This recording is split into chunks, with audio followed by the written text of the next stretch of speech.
नमस्कार दोस्तों, आइए सुनते हैं मुंशी प्रेमचंद्र के द्वारा लिखी कहानी माँ। आज बंदी छूटकर घर आ रहा है। करुणा ने एक दिन पहले ही घर लीप पोत रखा था। इन 3 वर्षों में उसने कठिन तपस्या करके जो 10-5 रुपए जमा कर रखे थे, वो सब पति के सत्कार और स्वागत की तैयारियों में खर्च कर दिए।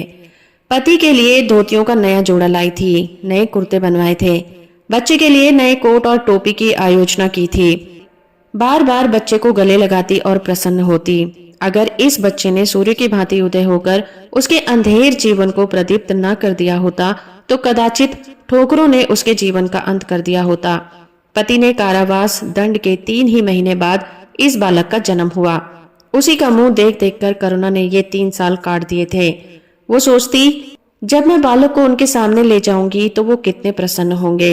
उसे देखकर पहले ही चकित हो जाएंगे, फिर गोद में उठा लेंगे और कहेंगे, करुणा, तुमने ये रत्न देकर मुझे निहाल कर दिया। कैद के सारे कष्ट बालक की तोतली बातों में भूल जाएंगे। उनकी एक सरल पवित्र मोहक दृष्टि हृदय की सारी व्यवस्थाओं को धो डालेगी। इस कल्पना का आनंद लेकर वो फूली न समाती थी। वो सोच रही थी, आदित्य के साथ बहुत से आदमी होंगे। जिस समय वो द्वार पर पहुंचेंगे, जय जयकार की ध्वनि से आकाश गूंज उठेगा। वो कितना स्वर्गीय दृश्य होगा। उन आदमियों के बैठने के लिए करुणा ने एक फटा सा टाट बिछा दिया था, कुछ पान बना दिए थे और बार बार आशामय नेत्रों से द्वार की ओर ताकती थी। पति की वो सुदृढ़ उदार तेजपूर्ण मुद्रा बार बार उसकी आंखों में फिर जाती थी। उनकी वे बातें बार बार याद आती थीं, जो चलते समय उनके मुख से निकलती थीं। उनका वो धैर्य, वो आत्मबल जो पुलिस के प्रहारों के सामने भी अटल रहा था, वो मुस्कुराहट में जो उस समय भी उसके अंधेरों पर खेल रही थी, वो आत्माभिमान जो उस समय भी उसके मुख में टपक रहा था, क्या करुणा के हृदय से कभी विस्मृत हो सकता था?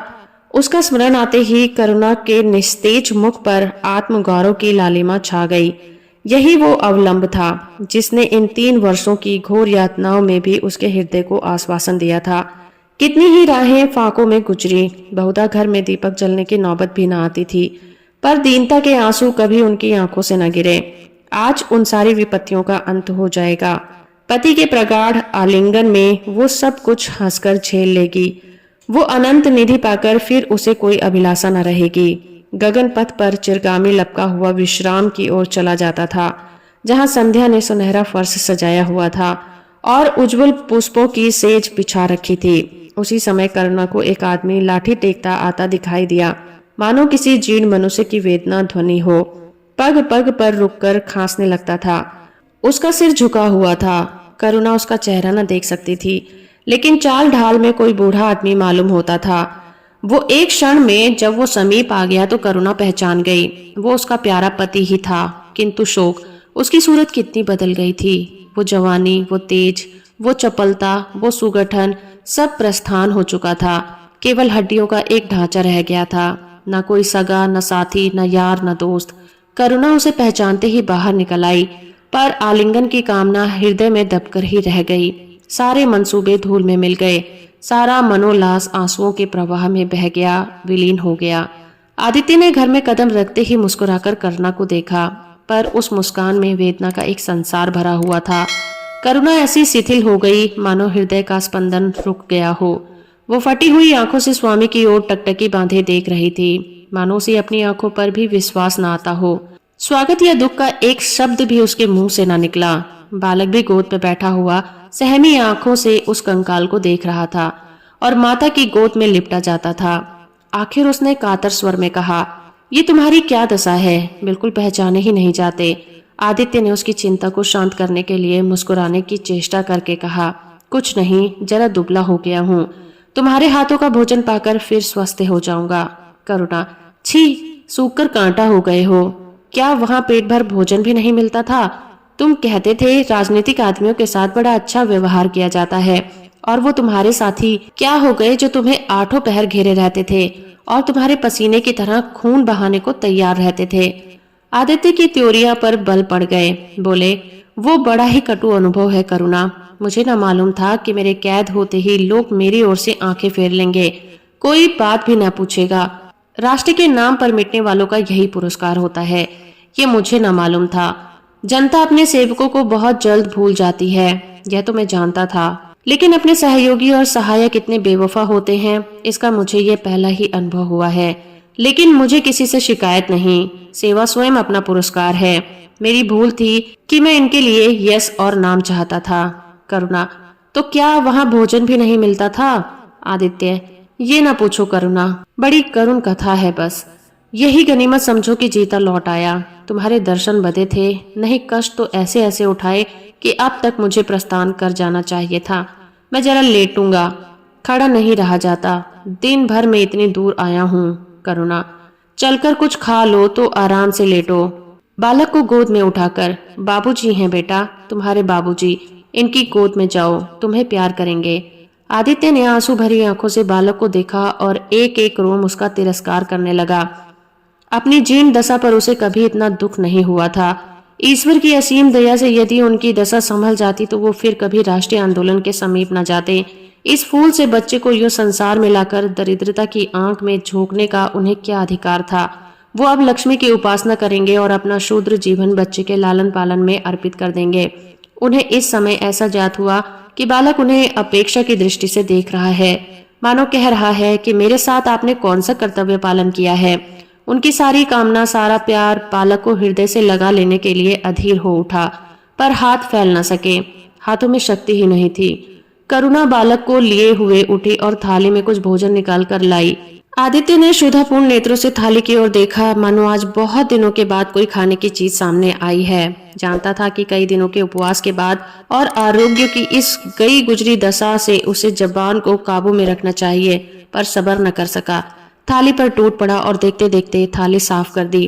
करुणा सनसक हो गई। उसने दोबारा किसी चीज के लिए नहीं पूछा, थाली उठाकर चली गई। पर उसका दिल कह रहा था, इतना तो कभी नहीं खाते थे। करुणा बच्चे को कुछ खिला रही थी कि एकाएक कानों में आवाज आई, करुणा। करुणा ने आकर पूछा, क्या तुमने मुझे पुकारा है? आदित्य का चेहरा पीला पड़ गया था और सांस जोर जोर से चल रही थी। हाथों के सहारे वही टाट पर लेट गए थे। करुणा उनकी यह हालत देखकर घबरा गई। बोली, जाकर किसी वैद्य को बुला लाऊं। आदित्य ने हाथ के इशारे से उसे मना करके कहा, व्यर्थ है करुणा, अब तुमसे छुपाना व्यर्थ है। मुझे तपेदिक हो गया है, कई बार मरते मरते बच गया हूँ। तुम लोगों के दर्शन बदे थे, इसलिए प्राण न निकलते थे। देखो प्रिय, रो मत, करुणा ने सिसकियों को दबाते हुए कहा, मैं वैद्य को लेकर अभी आती हूँ। आदित्य ने फिर सिर हिलाया, नहीं करुणा, केवल मेरे पास बैठी रहो, अब किसी से कोई आशा नहीं है। डॉक्टरों ने जवाब दे दिया है। मुझे तो यह आश्चर्य है कि यहाँ पहुंच कैसे गया। न जाने कौन सी दैवी शक्ति मुझे वहां से यहाँ खींच लाई थी। कदाचित ये इस बुझते हुए दीपक की अंतिम झलक थी। आह, मैंने तुम्हारे साथ बड़ा अन्याय किया, इसका हमेशा दुख रहेगा। मैं तुम्हें कोई आराम न दे सका, तुम्हारे लिए कुछ कर न सका, केवल सुहाग का दाग लगाकर और एक बालक के पालन का भार छोड़कर चला जा रहा हूँ। आह, करुणा ने हृदय को दृढ़ करके कहा, तुम्हें कहीं दर्द तो नहीं? आग बना लाऊं? कुछ बताते क्यों नहीं? आदित्य ने करवट बदल कर कहा, कुछ करने की जरूरत नहीं है प्रिय, कहीं दर्द नहीं, बस ऐसा मालूम हो रहा है कि दिल बैठा जाता है, जैसे पानी में डूबा जाता हूँ। जीवन की लीला समाप्त हो रही है, दीपक को बुझते हुए देख रहा हूँ, कह नहीं सकता कब आवाज बंद हो जाए। जो कुछ कहना है वो कह डालना चाहता हूँ, क्यों वो लालसा ले जाऊं? मेरे एक प्रश्न का जवाब दोगी? पूछूं? करुणा के मन की सारी दुर्बलता, सारा शोक, सारी वेदना मानो लुप्त हो गई हो और उनकी जगह उस आत्मबल का उदय हुआ हो जो मृत्यु पर हंसता है और विपत्ति के सांपों से खेलता है। रत्न जड़ित मखमली म्यान में जैसे तेज तलवार छिपी रहती है, जल के कोमल प्रवाह में जैसे असीम शक्ति छिपी रहती है, वैसे ही रमणी का कोमल हृदय साहस और धैर्य को अपनी गोद में छिपाए रहता है। क्रोध जैसे तलवार को बाहर खींच लेता है, विज्ञान जैसे जल शक्ति का उद्घाटन कर लेता है, वैसे ही प्रेम रमणी के साहस और धैर्य को प्रदीप्त कर देता है। करुणा ने पति के सर पर हाथ रखते हुए कहा, पूछते क्यों नहीं प्यारे? आदित्य ने करुणा के हाथों को कोमल स्पर्श का अनुभव करते हुए कहा, तुम्हारे विचार में मेरा जीवन कैसा था, बधाई के योग्य। देखो, तुमने मुझसे कभी पर्दा नहीं रखा, इस समय भी स्पष्ट कहना, तुम्हारे विचार में मुझे अपने जीवन पर हंसना चाहिए या फिर रोना? करुणा ने उल्लास के साथ कहा, ये प्रश्न क्यों करते हो प्रियतम? क्या मैंने तुम्हारी अपेक्षा कभी की है? तुम्हारा जीवन देवताओं का सा जीवन था, निस्वार्थ, निर्लिप्त और आदर्श। विघ्न बाधाओं से तंग आकर मैंने तुम्हें कितनी ही बार संसार की ओर खींचने की चेष्टा की है, पर उस समय भी मैं मन में जानती थी कि मैं तुम्हें ऊंचे आसन से गिरा रही हूँ। अगर तुम माया मोह में फंसे होते तो कदाचित मेरे मन को अधिक संतोष होता, लेकिन मेरी आत्मा को ये पर्व और उल्लास न होता जो इस समय हो रहा है। मैं अगर किसी को बड़े से बड़ा आशीर्वाद दे सकती हूँ तो ये वही होगा कि उसका जीवन तुम्हारे जैसा हो। ये कहते कहते करुणा का आभाहीन मुखमंडल ज्योतिर्मय हो गया, मानो उसकी आत्मा दिव्य हो गई हो। आदित्य ने सरगस्व नेत्रों से करुणा को देखकर कहा, बस अब मुझे संतोष हो गया। करुणा, इस बच्चे की ओर से मुझे शंका नहीं है। मैं उसे इससे अधिक कुशल हाथों में नहीं छोड़ सकता। मुझे विश्वास है कि जीवन भर ये ऊंचा और पवित्र आदर्श सदैव तुम्हारे लिए सामने रहेगा। अब मैं मरने को तैयार हूँ। 7 वर्ष बीत गए। बालक प्रकाश अब 10 साल का रूपवान, बलिष्ठ, प्रसन्न मुख कुमार था। बल का तेज, साहसी और मनस्वी। भय तो उसे छू भी नहीं पाया था। करुणा का संतृप्त हृदय उसे देखकर शीतल हो जाता। संसार करुणा को अभागिनी और दीन समझे, वह कभी भाग्य का रोना नहीं रोती। उसने उन आभूषणों को बेच डाला जो पति ने उसके जीवन में उसे प्राणों से प्रिय थे, और उस धन से कुछ गाय और भैंसे मोल ले ली थी। वो कृषक की बेटी थी और गोपालन उसके लिए कोई नया व्यवसाय नहीं था। इसी को उसने अपनी जीविका का साधन बनाया था। विशुद्ध होकर दूध कहाँ मयसर होता है, सब दूध हाथों हाथ बिक जाता। करुणा को पहर रात से पहर दिन तक कोई काम करना नहीं पड़ता था, पर वो प्रसन्न थी। उसके मुख पर निराशा या दीनता की छाया नहीं, संकल्प और साहस का तेज है। उसके एक एक अंग में आत्मगौरव की ज्योति सी निकल रही है। आंखों में एक दिव्य प्रकाश है, गंभीर, अथाह और असीम। सारी वेदनाएं, वैधव्य की शोक और विधि का निर्मम प्रहार, सब उस प्रकाश की गहराई में विलीन हो गया है। उसका आनंद, उसकी अभिलाषा, उसका संसार, उसका स्वर्ग, सब प्रकाश पर न्योछावर है। पर ये मजाल नहीं कि प्रकाश कोई शरारत करे और करुणा आंखें बंद कर ले। नहीं, वो उसके चरित्र की बड़ी कठोरता से देखभाल करती है। इस प्रकाश की माँ नहीं, माँ बाप दोनों है। उसके पुत्र स्नेह में माता की ममता के साथ पिता की कठोरता भी मिली हुई है। पति के अंतिम शब्द अभी तक उसके कानों में गूंज रहे हैं। वो आत्मोल्लास जो उसके चेहरे पर झलकने लगा था, वो गर्ममय लाली जो उनकी आंखों में छाई हुई थी, अभी तक उसकी आंखों में फिर रही है। निरंतर पति चिंतन में आदित्य को उसकी आंखों में प्रत्यक्ष कर दिया है। वो सदैव उनकी उपस्थिति का अनुभव किया करती है। उसे ऐसा जान पड़ता है कि आदित्य की आत्मा सदैव उसकी रक्षा करती रहती है। उसकी यही आर्थिक अभिलाषा है कि प्रकाश जवान होकर पिता का पथगामी हो। संध्या हो गई है। एक भिखारिन द्वार पर आकर भीख मांगने लगी। करुणा उस समय गौओं को पानी दे रही थी। प्रकाश बाहर खेल रहा था। बालक ही तो ठहरा, शरारत सूझी, घर में गया और कटोरे में थोड़ा सा भूसा लेकर बाहर निकला। भिखारिन ने अब की झोली फैला दी। प्रकाश ने भूसा उसकी झोली में डाल दिया और जोर जोर से तालियां बजाता हुआ भागा। भिखारिन ने अग्निमय नेत्रों से देखा और कहा, वाह रे लाडले, मुझसे हंसी करने चला है। यही माँ बाप ने सिखाया है, तब तो तू खूब कुल का नाम जगाओगे। करुणा उसकी बोली सुनकर बाहर निकल आई और पूछा, क्या है माता, किसे कह रही हो? भिखारिन ने प्रकाश की ओर इशारा करके कहा, ये तुम्हारा लड़का है ना? देखो, कटोरे में भूसा भरकर मेरी झोली में डाल गया है, वह भी मिट्टी में मिल गया। कोई इस तरह दुखियों को सताता है? सबके दिन एक से एक नहीं रहते। आदमी में घमंड नहीं होना चाहिए। करुणा ने कठोर स्वर में पुकारा, प्रकाश। प्रकाश लज्जित न हुआ, अभिमान से सिर उठाए हुए आया और बोला, वह हमारे घर भीख क्यों मांगने आई है? कुछ काम क्यों नहीं करती? करुणा ने उसे समझाने की चेष्टा करके कहा, शर्म नहीं आती? उल्टे और आंख दिखाते हो। प्रकाश, शर्म क्यों आए? यह क्यों रोज भीख मांगने आती है? हमारे यहाँ क्या कोई चीज मुफ्त आती है? करुणा, तुम्हें कुछ ना देना था तो सीधे कह देते, जाओ। तुमने यह शरारत क्यों की? प्रकाश, उनकी आदत कैसे छूटती? करुणा ने बिगड़कर कहा, तुम अब पिटोगे मेरे हाथों से। प्रकाश, पिटूंगा क्यों? आप जबरदस्ती पीटेंगी। दूसरे मुल्कों में अगर कोई भीख मांगे तो कैद कर लिया जाए, ये नहीं कि उल्टे भिखमंगों को और शह दी जाए। करुणा, जो अपंग है वो कैसे काम करे? प्रकाश, तो जाकर डूब मरे, जिंदा क्यों रहती है? करुणा निरुत्तर हो गई। बुढ़िया को तो उसने आटा दाल देकर विदा किया, किंतु प्रकाश का कुकर्त उसके हृदय में फोड़े के समान टीसता रहा। उसने ये धृष्टता, ये अभिनय कहाँ सीखा?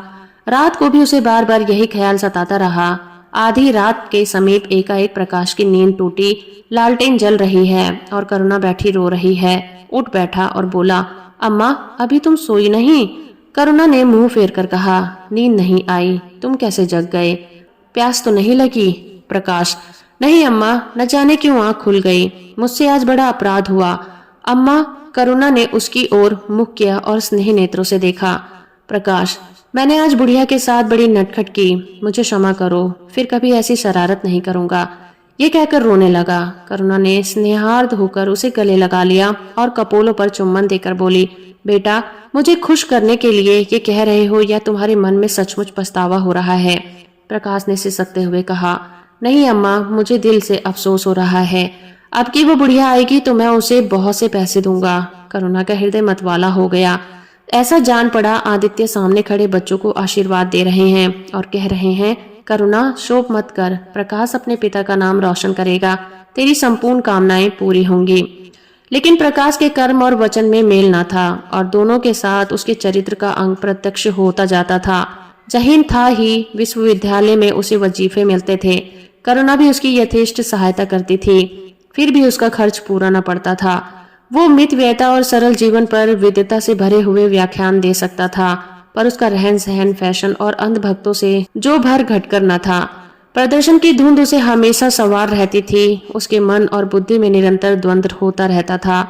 मन जाति की ओर था, बुद्धि अपनी ओर। बुद्धि मन को दबाई रहती थी, उसके सामने मन की एक न चलती थी। जाति सेवा ऊसर की खेती है, वहाँ बड़े से बड़ा उपहार जो मिल सकता है वो गौरव और यश, पर वो भी स्थायी नहीं। इतना अस्थिर कि क्षण में जीवन भर की कमाई पर पानी फिर सकता है। अतएव उसका अंतःकरण अनिवार्य वेग के साथ विलास में जीवन की ओर झुकता था। यहाँ तक कि धीरे धीरे उसे त्याग और निग्रह से घृणा होने लगी। वो दुर्व्यवस्था और दरिद्रता को हेय समझता था। उसके हृदय न था, भाव न थे, केवल मस्तिष्क था। मस्तिष्क में दर्द कहाँ, वहाँ तो तर्क और मंसूबे होते हैं। सिंध में बाढ़ आई, हजारों आदमी तबाह हो गए। विद्यालय ने वहाँ एक सेवा समिति भेजी। प्रकाश के मन में द्वंद्व होने लगा, जाऊं या न जाऊं। इतने दिनों अगर वो परीक्षा की तैयारी करे तो प्रथम श्रेणी से पास हो जाए। चलते समय उसे बीमारी का बहाना कर दिया। करुणा ने लिखा, तुम सिंध न गए, इसका मुझे दुख है। तुम बीमार रहते हुए भी वहां जा सकते थे। समिति में चिकित्सक भी तो थे। प्रकाश ने पत्र का उत्तर न दिया। उड़ीसा में अकाल पड़ा, प्रजा मक्खियों की तरह मरने लगी। कांग्रेसियों ने पीड़ितों के लिए एक मिशन तैयार किया। उन्हीं दिनों विश्वविद्यालय ने इतिहास के छात्रों को ऐतिहासिक खोज के लिए लंका भेजने का निश्चय किया। करुणा ने प्रकाश को लिखा, तुम उड़ीसा जाओ। किंतु प्रकाश लंका जाने को लालित था। वो कई दिन इसी दुविधा में रहा। अंत को सिलोन ने उड़ीसा पर विजय पाई। करुणा ने अब की उसे कुछ न लिखा, चुपचाप रोती रही। सिलोन से लौटकर प्रकाश छुट्टियों में घर गया। करुणा उसे खिंची खिंची रही। प्रकाश मन में लज्जित हुआ और संकल्प किया कि अब की कोई अवसर आया तो अम्मा को अवश्य प्रसन्न करूंगा। ये निश्चय करके वो विद्यालय लौट गया। लेकिन वहां आते ही फिर परीक्षा की फिक्र सवार हो गई। यहाँ तक कि परीक्षा के दिन आ गए, मगर इम्तिहान से फुर्सत पाकर भी प्रकाश घर नहीं गया। विद्यालय में एक अध्यापक कश्मीर सैर करने जा रहे थे। प्रकाश उन्हीं के साथ कश्मीर चल पड़ा। जब परीक्षा फल निकला तो प्रकाश प्रथम आया। तब उसे घर की याद आई। उसने तुरंत करुणा को पत्र लिखा और अपने आने की सूचना दी। माता को प्रसन्न करने के लिए उसने 2-4 शब्द जाति सेवा के विषय में भी लिखे। अब मैं अपनी आज्ञा का पालन करने को तैयार हूँ। मैंने शिक्षा संबंधी कार्य करने का निश्चय किया है। इसी विचार में मैंने एक विशिष्ट स्थान प्राप्त किया है। हमारे नेता भी तो विद्यार्थियों के आचार्य ही का सम्मान करते हैं। अभी तक इन उपाधियों के मोह से वो मुक्त नहीं हुए हैं। हमारे नेता भी योग्यता, सउत्सुक, लगन का उतना सम्मान नहीं करते जितना उपाधियों का। अब मेरी इज्जत करेंगे और जिम्मेदारी को काम सौंपेंगे, जो पहले मांगे भी न मिलता था। करुणा की आस फिर बंधी। विद्यालय खुलते ही प्रकाश के नाम रजिस्ट्रार का पत्र पहुंचा। उन्होंने प्रकाश का इंग्लैंड जाकर विद्याभ्यास करने के लिए सरकारी वजीफे की मंजूरी की सूचना दी थी। प्रकाश पत्र हाथ में लिए हर्ष से उन्माद होकर माँ से जाकर बोला, अम्मा, मुझे इंग्लैंड जाकर पढ़ने के लिए सरकारी वजीफा मिल गया है। करुणा ने उदासीन भाव से पूछा, तो तुम्हारा क्या इरादा है? प्रकाश, मेरा इरादा, ऐसा अवसर पाकर भला कौन छोड़ता है। करुणा, तुम तो स्वयं सेवक में भर्ती होने जा रहे थे। प्रकाश, तो आप समझती हैं स्वयं सेवक बन जाना ही जाति सेवा है? मैं इंग्लैंड से आकर भी तो सेवा कार्य कर सकता हूँ। और अम्मा, सच पूछो तो एक मजिस्ट्रेट अपने देश का जितना उपकार कर सकता है उतना 1000 स्वयं सेवक मिलकर भी नहीं कर सकते। मैं तो सिविल सर्विस की परीक्षा में बैठूंगा और मुझे विश्वास है कि सफल हो जाऊंगा। करुणा ने चकित होकर पूछा, तो क्या तुम मजिस्ट्रेट हो जाओगे? प्रकाश, सेवा भाव रखने वाला एक मजिस्ट्रेट कांग्रेस के 1000 सभापतियों से ज्यादा उपकार कर सकता है। अखबारों में उसकी लंबी लंबी तारीफें न छपेंगी, उसकी वक्तृताओं पर तालियां न बजेंगी, जनता उसके जुलूस की गाड़ी न खींचेगी और न विद्यालयों के छात्र उसे अभिनंदन पत्र देंगे, पर सच्ची सेवा मजिस्ट्रेट ही कर सकता है। करुणा ने आपत्ति के भाव से कहा, लेकिन यही मजिस्ट्रेट तो जाति के सेवकों को सजाएं देते हैं, उन पर गोलियां चलाते हैं। प्रकाश, अगर मजिस्ट्रेट के हृदय में परोपकार का भाव है तो वो नरमी से वही काम करता है जो दूसरे गोलियां चलाकर भी नहीं कर पाते। करुणा, मैं यह नहीं मानूंगी। सरकार अपने नौकरों को इतनी स्वाधीनता नहीं देती, वह एक नीति बना देती है और हर एक सरकारी नौकर को उसका पालन करना पड़ता है। सरकार की पहली नीति यह है कि वो दिन दिन अधिक संगठित और दृढ़ हो। इसके लिए स्वाधीनता के भावों का दमन करना जरूरी है। अगर कोई मजिस्ट्रेट इस नीति के विरुद्ध काम करता है तो वो मजिस्ट्रेट नहीं रहेगा, वो हिंदुस्तानी था जिसने तुम्हारे बाबूजी को जरा सी बात पर 3 साल की सजा दे दी। उसी सजा के लिए उनके प्राण चले गए। मेरी इतनी बात मानो, सरकारी पदों पर ना गिरो। मुझे ये मंजूर है कि तुम मोटा खाकर और मोटा पहनकर देश की कुछ सेवा करो, इसके बदले कि तुम हाकिम बन जाओ और शान से जीवन बिताओ। ये समझ लो कि जिस दिन तुम हाकिम की कुर्सी पर बैठोगे उस दिन से तुम्हारा दिमाग हाकिमों सा हो जाएगा। तुम यही चाहोगे कि अफसरों में तुम्हारी कितनी नेकनामी और तरक्की हो जाए। एक गवारू मिसाल लो, लड़की जब तक मैके के कुंवारी रहती है वो अपने को उसी घर का समझती है, लेकिन जिस दिन ससुराल चली जाती है वो अपने घर को दूसरों का घर समझने लग जाती है। माँ बाप भाई बहन सब वही रहते हैं, लेकिन वो घर अपना नहीं रहता। यही दुनिया का दस्तूर है। प्रकाश ने खींचकर कहा, तो क्या आप यही चाहती हैं कि मैं जिंदगी भर चारों तरफ ठोकरें खाता फिरूं? करुणा कठोर नेत्रों से देखकर बोली, अगर ठोकर खाकर आत्म स्वाधीन रह सकता है तो मैं कहूंगी ठोकर खाना अच्छा है। प्रकाश ने निश्चयात्मक भाव से पूछा, तो आपकी यही इच्छा है? करुणा ने उसी स्वर में उत्तर दिया, हाँ मेरी यही इच्छा है। प्रकाश ने कुछ जवाब न दिया, उठकर बाहर चला गया और तुरंत रजिस्ट्रार को इनकारी पत्र लिख भेजा। मगर उसी क्षण से मानो उसके सिर पर विपत्ति ने आसन जमा लिया। विरक्त और विमन अपने कमरे में पड़ा रहता, न कहीं घूमने जाता, न किसी से मिलता, मुंह लटकाए भीतर आता और फिर बाहर चला जाता। यहाँ तक कि महीना गुजर गया, न चेहरे पर वो लाली रही, ना वो आंखें, ना वो ओज। आंख अनाथों के मुख की भांति याचना से भरी हुई, होठ हंसना भूल गए, मानो उन इनकारी पत्र के साथ उसकी सारी सजीवता और चपलता, सारी सरलता विदा हो गई हो। करुणा उसके मनोभाव समझती थी और उसके शोक को भुलाने की चेष्टा करती थी, पर रूठे देवता प्रसन्न न होते थे। आखिर एक दिन उसने प्रकाश से कहा, बेटा अगर तुमने विलायत जाने की ठान ली है तो चले जाओ, मना न करूंगी। मुझे खेद है कि मैंने तुम्हें रोका। अगर मैं जानती कि तुम्हें इतना आघात पहुंचेगा तो कभी न रोकती। मैंने तो केवल इस विचार में रोका था कि तुम्हें जाति सेवा में मगन देखकर तुम्हारे बाबूजी की आत्मा प्रसन्न होगी। उन्होंने चलते समय यही वसीयत की थी।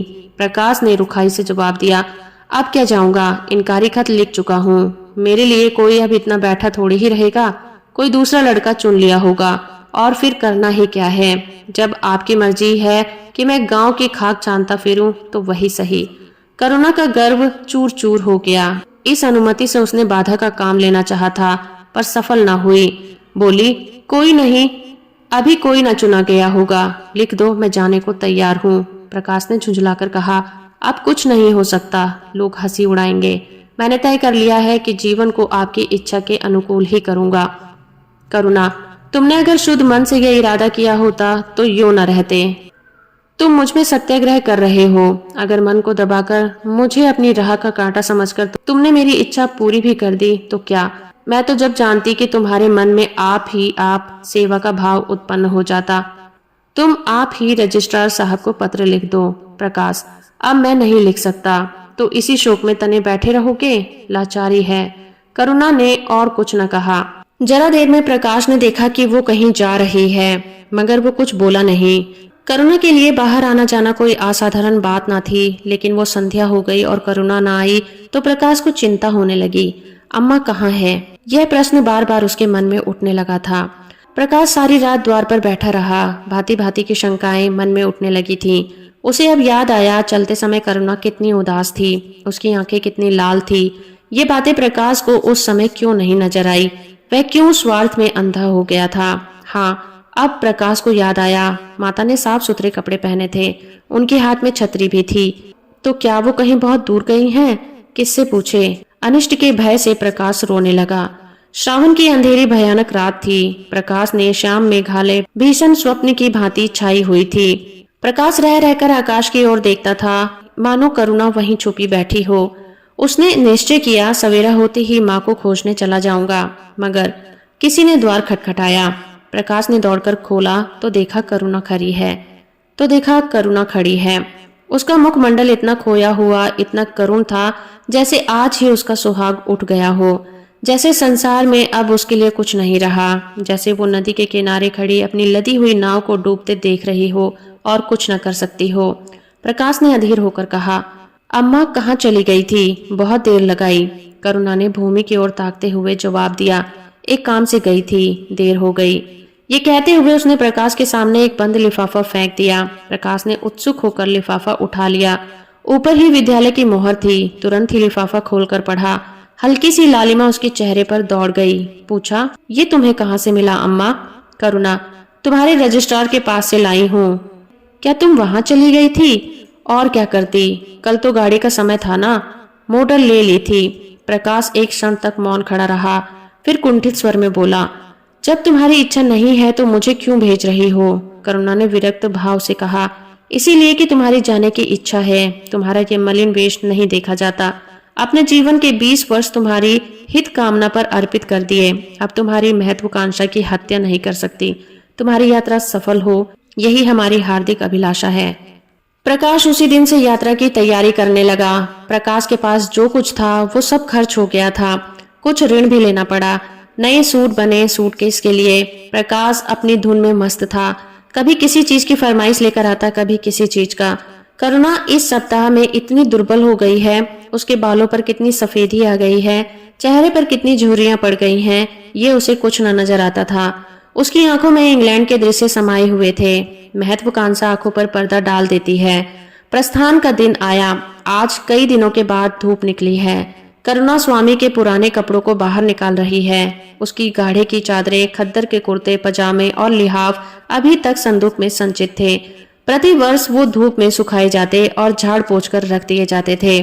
करुणा ने आज फिर उन कपड़ों को निकाला, मगर सुखाकर रखने के लिए नहीं, गरीबों में बांट देने के लिए। वो आज पति से नाराज है। वो लुटिया डोर और घड़ी जो आदित्य की चिर संगिनी थी और जिसकी 20 वर्ष से करुणा ने उपासना की थी, आज निकालकर आंगन में फेंक दी गई। वो झोली जो बरसों आदित्य के कंधों पर आरूढ़ रह चुकी थी, आप कूड़े में डाल दी गई। वो चित्र जिसके सामने 20 वर्ष में करुणा सिर झुकाती थी, आज वही निर्दयता से भूमि पर डाल दिया गया। पति का कोई स्मृति चिन्ह वह अब अपने घर में नहीं रखना चाहती। उसका अंतःकरण शोक और निराशा में विदीर्ण हो गया है। और पति के सिवा वो किस पर क्रोध उतारे? कौन उसका अपना है? वो किससे अपनी व्यथा कहे, किसे अपनी छाती चीर कर दिखाए? ये होते तो क्या आप प्रकाश दास्ता की जंजीर गले में डालकर फूला न समाता? उसे कौन समझाए कि आदित्य भी इस अवसर पर पछताने के सिवा और कुछ न कर सकते। प्रकाश के मित्रों ने आज उसे विदाई का भोज दिया था। वहां से वो संध्या समय कई मित्रों के साथ मोटर पर लौटा। सफर का सामान मोटर पर रख दिया गया। तब वो अंदर आकर माँ से बोला, अम्मा जाता हूँ, मुंबई पहुंचकर पत्र लिखूंगा। तुम्हें मेरी कसम, रोना मत, मेरे खतों का जवाब बराबर देना। जैसे किसी लाश को बाहर निकालते समय संबंधियों का धैर्य छूट जाता है, रुके हुए आंसू निकल पड़ते हैं और शोक की तरंगे उठने लगती हैं, वही दशा करुणा की हुई। कलेजे में एक हाहाकार उठा, जिसने उसकी दुर्बल आत्मा के लिए एक एक अणु को कंपा दिया। मालूम हुआ पांव पानी में फिसल गया है और वो लहरों में बही जा रही है। उसके मुख से शोक और आशीर्वाद का एक शब्द भी न निकला। प्रकाश ने उसके चरण छुए, अश्रु जल से माता के चरणों को पखारा, फिर बाहर निकला। करुणा पाषाण मूर्ति की भांति खड़ी रही। सहसा ग्वाले ने आकर कहा, बहू जी भैया चले गए? बहुत रोते थे। तब करुणा की समाधि टूटी। देखा सामने कोई नहीं है। घर में मृत्यु का सा सन्नाटा छाया हुआ है और मानो हृदय की गति बंद हो गई है। सहसा करुणा की दृष्टि उठकर ऊपर गई। उसने देखा कि आदित्य अपनी गोद में प्रकाश की निर्जीव देह लिए खड़े हुए हैं। करुणा पछाड़ खाकर गिर पड़ी। करुणा जीवित थी, पर संसार में उसका कोई नाता न था। उसका छोटा सा संसार जिसे उसने अपनी कल्पनाओं के हृदय में रचा था अनंत में विलीन हो गया था। जिस प्रकाश को सामने देखकर वो जीवन की अंधेरी रात में भी हृदय में आशाओं की संपत्ति लिए जा रही थी, वो बुझ गया और संपत्ति लूट गई। अब ना कोई आश्रय था और ना उसकी जरूरत। जिन गौवों को वो दोनों वक्त अपने हाथों में दाना चरा देती और सहलाती थी, वे अब खूंटे पर बंधे निराश नेत्रों से द्वार की ओर ताकती रहती थी। बछड़ों को गले लगाकर पुचकारने वाला अब कोई नहीं था। जिसके लिए दूध दुहे मुट्ठा निकाले खाने वाला कौन था।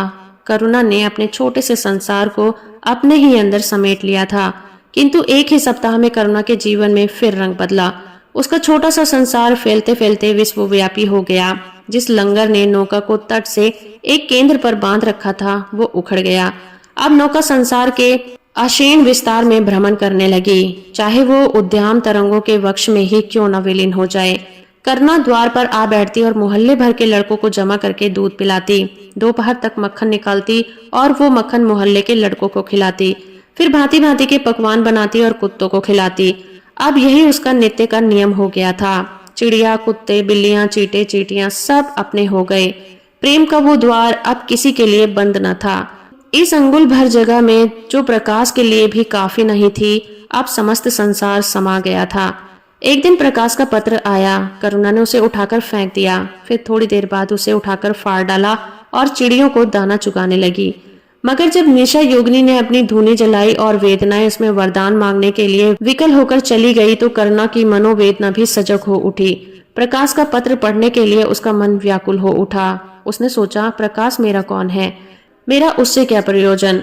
हाँ, प्रकाश मेरा कौन है। हृदय ने उत्तर दिया, प्रकाश तेरा सर्वस्व है। वो तेरे उस अमर प्रेम की निशानी है जिससे तू सदैव के लिए वंचित हो गई है। वो तेरे प्राण है, तेरे जीवन दीपक का प्रकाश, तेरी वंचित कामनाओं का माधुर्य, तेरे अश्रु जल में विहार करने वाला हंसने वाला हंस। करुणा उस पत्र के टुकड़ों को जमा करने लगी, मानो उसके प्राण बिखर गए हों। एक एक टुकड़ा उसने अपने खोए हुए प्रेम का एक पद चिन्ह सा मालूम होता था। जब सारे पुर्जे जमा हो गए तो करुणा दीपक के सामने बैठकर उन्हें जोड़ने लगी, जैसे कोई वियोगी हृदय प्रेम में टूटे हुए तारों को जोड़ रहा हो। हाय रे ममता, यह अभागिन सारी रात उन पुर्जों को जोड़ने में लगी रही। पत्र दोनों ओर लिखा था, इसलिए पुर्जों को ठीक स्थान पर रखना और भी कठिन था। कोई शब्द, कोई वाक्य बीच में गायब हो जाता, उस पर टुकड़े को वह फिर खोजने लगती। सारी रात बीत गई पर पत्र पूरा नहीं था। दिन चढ़ आया। मोहल्ले के लौंडे मक्खन और दूध की राह में एकत्र हो गए। कुत्तों और बिल्लियों का आगमन हुआ। चिड़िया आकर आंगन में फुदकने लगी। कोई ओखली पर बैठ, कोई तुलसी के चौतरे पर करुणा को सिर उठाने की भी फुर्सत नहीं थी। दोपहर हुआ। करुणा ने सिर उठाया। न भूख थी न प्यास। फिर संध्या हो गई, पर वो पत्र अभी तक अधूरा था। पत्र का आशय समझ में आ रहा था। प्रकाश का जहाज कहीं से कहीं जा रहा है। उसके हृदय में कुछ उठा हुआ है। क्या उठा हुआ है, करुणा न सोच सकी। करुणा पुत्र की लेखनी से निकलने हुए एक एक शब्द को पढ़ना और उसके हृदय पर अंकित कर लेना चाहती थी। इस भांति 3 दिन गुजर गए। संध्या हो गई थी। 3 दिन की जागी आंखें जरा झपक गई। करुणा ने देखा एक लंबा चौड़ा कमरा है। उसमें मेजें और कुर्सियां लगी हुई हैं। बीच में ऊंचे मंच पर कोई आदमी बैठा हुआ है। करुणा ने ध्यान से देखा, प्रकाश था। एक क्षण के लिए कैदी उसके सामने लाया गया। उसके हाथ पांव में जंजीर थी, कमर झुकी हुई थी। ये आदित्य थे। करुणा की आंखें खुल गईं, आंसू बहने लगे। उसने पत्र के टुकड़े को फिर समेट लिया और उसे जलाकर राख कर डाला। राख की एक चुटकी के सिवा वहां कुछ न रहा जो उसके हृदय में विदीर्ण किए डालती थी।